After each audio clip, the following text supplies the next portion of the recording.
Төтенше жағдайлар қызметі дабыл қағуда. Бұл соңғы 2-3 аптада жиілеп кеткен өрт деректеріне қатысты.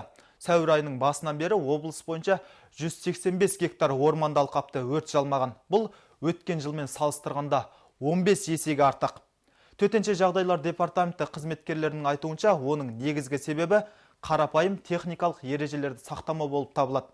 Сондай-ақ өрт ережелерін сақтамау салдарынан саяжайлардағы өрт деректері жиілеп кеткен.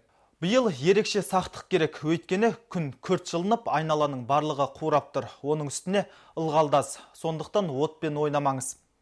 Осыған байланысты эколог мамандардың алаңдауына негіз бар. Мәселен, өрт құшағына оранған 1 гектар орман алқабынан 80-нен 100 тоннаға дейін түтін қалдықтары шығатын көрінеді. Оның 10-12 тоннасы күкірт пен азот қышқылдары, көмір қышқыл, оксидтер сияқты улы газдар. Тамырын тереңге жайған көп жылғы ағаштар аман қалуы мүмкін, ал қабығы енді ғана қалыптасып жатқан жас желектердің алдағы уақытта тамыр жайып кетуі екі талай. Ондай болған күннің өзінде де әлсіз, түрлі зиянкес құрт құмырсқалардың ұясына айналар хақ, өкінішті әрине. Көп жылдар бойы қалыптасқан көк желектің санаулы сағаттар, тіпті минуттардың ішінде күлге айналуы көпшілікті алаңдатуы тиіс. Апта барысында тілшіміз ақмолалық эколог мамандармен кездесіп, бүгінгі мән жайды біліп қайтты.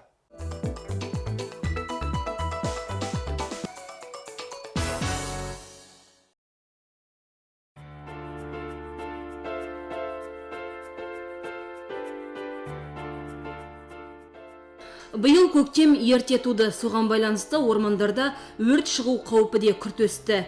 Қоршаған ортаның қырағы сақшылары да сақтықты күшейтті. Осы салада 30 жыл еңбек етіп келе жатқан Любовь Иващук өрт қауіпсіздігі ережесін елемейтіндердің қатары кемімей отыр дейді. Выезжай на природу. Табиғат аясына шықтыңыздар ма? Өздеріңізден кейін қоқысты қалдырмай жинап кетіңіздер.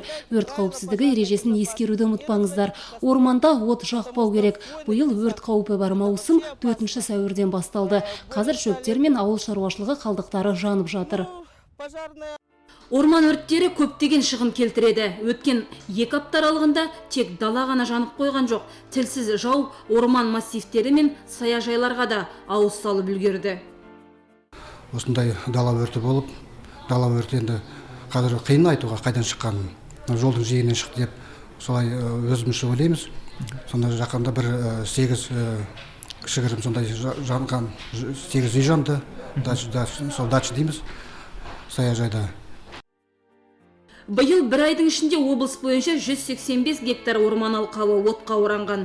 Өткен жылмен салыстырғанда бұл көрсеткіш 10 есеге артық. Ал мына кадрларда зират жанып жатыр. Бұл жерде өрт осы бейсенбіде шыққан. По всей видимости послужило, что Зират Щучье тас жолының бойында орналасқан, сондықтан да көлікпен өтіп бара жатқан біреулер шылымның тұқылын тастаған болу керек. Өрт содан шығуы мүмкін. Статистика бойынша 7 орман оқиғасында 2 орман оқиғасы бойынша 2 оқиға бойынша себепкерлері анықталып отыр. Қазіргі таңда қала ішінде өрттің шығуына кінәлілерді табу оңай, бірақ оларды жауапкершілікке тарту жағы қиын соғуда. Мәселен, мына көріністе қоқыс жанып жатыр. Ал одан будақтаған ащы түтін осы маңдағы үйлердің маңын түгел алып кеткен. Міне көріп тұрғандарыңыздай аулада экологиялық ереже талап бұзылған. Бұл іс үшін өртті тұтандырған адам әкімшілік жауапкершілікке тартылатын болады.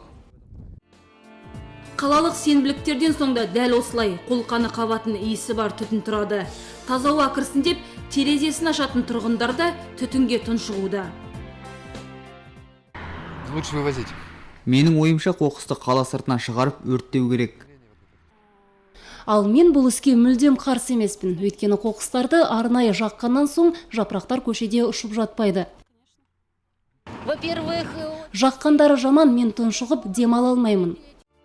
Қалай десек те қоқысты өрттеген дұрыс, бірақ тұрғындарды түтінге тұншықтырмай, оларды қала сыртына апарып жаққан жөн.